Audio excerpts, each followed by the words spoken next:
That's what it sounded like last Thursday at the milestone birthday party for Canada's oldest person, Cecile Klein, 114 years old. She's not as old as 120 yet, but the traditional Jewish blessing sure applies in this case. They held the party in the garden outside Montreal's main Jewish nursing home, the one everyone calls Maimonides, but the real name is the Donald Berman Maimonides Geriatric Center. Maimonides was hit hard by COVID. At least 60 residents died. The Canadian Army was called in to help. But Mrs. Klein didn't get sick. She was actually one of the first people in Canada to get the Pfizer vaccine shot at Maimonides when it arrived in December of 2020. They're still pretty strict with safety rules, which is why her party was held outside and the rest was done inside on Zoom so her extended family could join in the simcha. And I mean extended. Here's her grandson, Arthur Nussbaum, doing the count. The grandchildren, there were 8, 7 of which are still alive, and 18 great-grandchildren, and 5 great-great-grandchildren. I'm Ellin Besner, and this is what Jewish Canada sounds like for Tuesday, June 22nd, 2021. Welcome to the CJN Daily, sponsored by Metropia.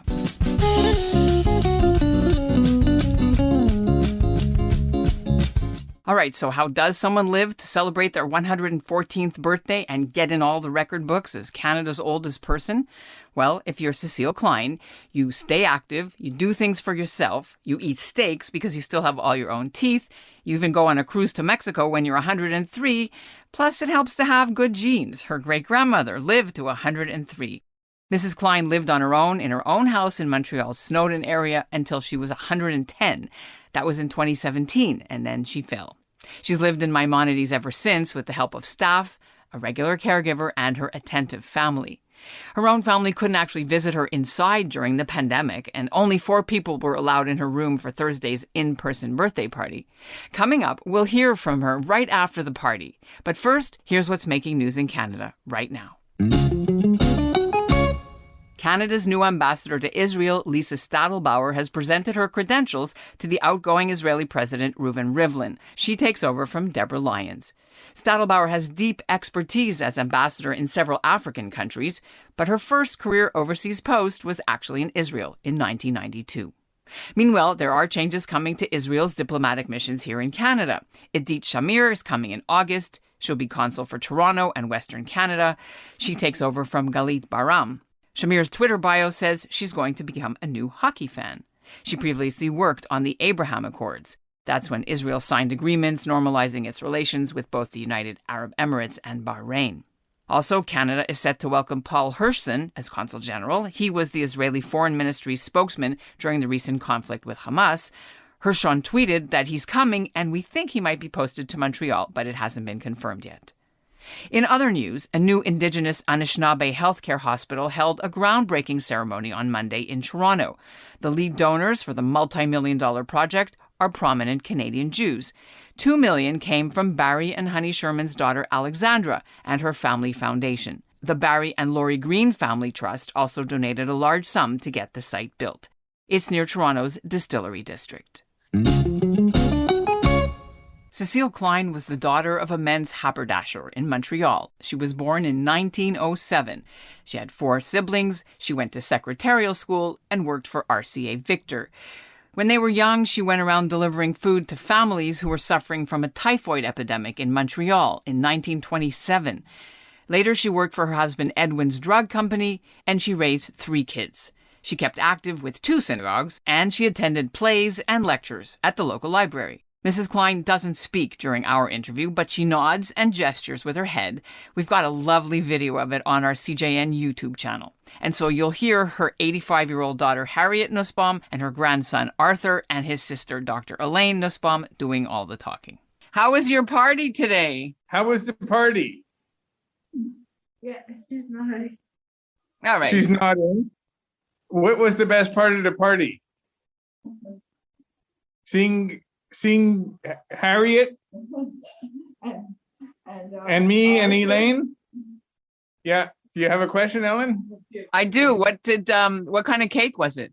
What kind of cake did you get? Oh, only one. She likes chocolate. She likes chocolate. Yeah. And we had ice cream for all the staff too. Have you had both of the vaccinations? You're at Maimonides, I assume. So how's that working out? Yes, she had both. They made sure she was one of the first who had the first dose of the Pfizer. And as soon as it was right to have the second, they had the second. They've been taking care of her, which is fine. But she read the Canadian Jewish news as long as it was in print. She read it every week. So here at Maimonides when she, and before, of course, a loyal subscriber. Now, Harriet, how many of the family came for the party? Is there still restrictions on, access because of COVID? Only 3 of us could come, and we had to take the mayor of Côte St. Luc, Mitchell Brownstein, as one of our members because they're really, really very, very, very strict. So there was you and Arthur. Where you came in from? Where? I live in Dollard. So you came in. And Elaine lives in Dollard, my daughter. I haven't been allowed in either. So this is the first time you're seeing her since the COVID pandemic started. Oh my God, that must be so emotional. Yeah, March 13th or whatever.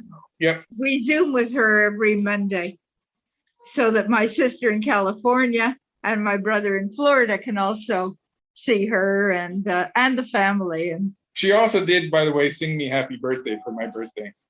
It's a special She's saying birthday. You happy birthday.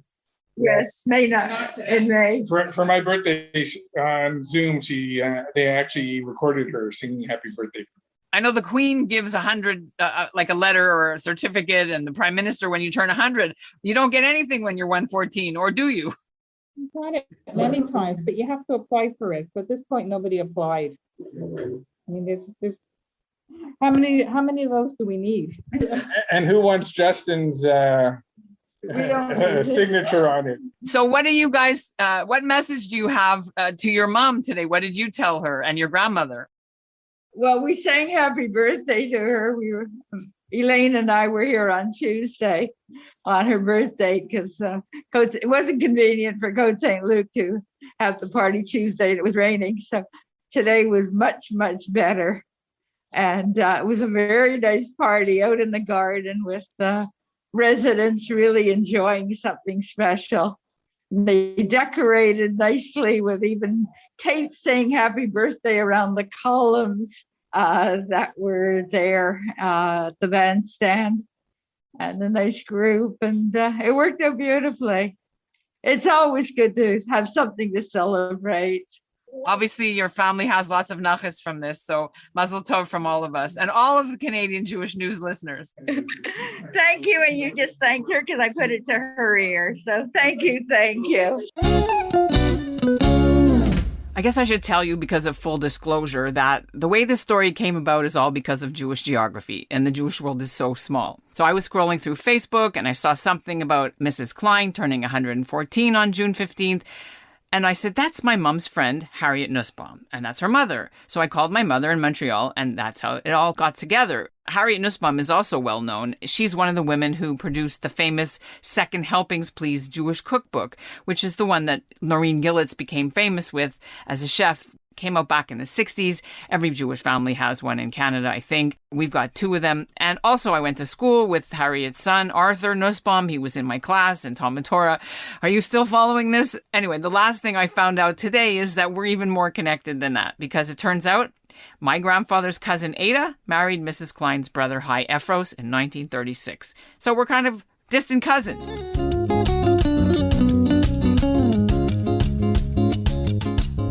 And that's what Jewish Canada sounds like for this episode of the CJN Daily, sponsored by Metropia.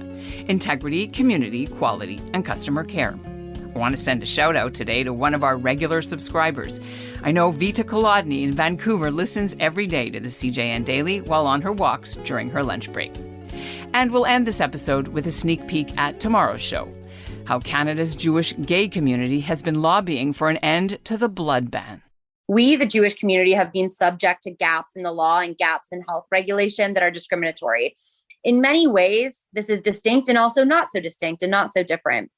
Gay men, bisexual men, and transgender women are ostracized and discriminated against based on a policy that is antiquated, outdated, and not rooted in science.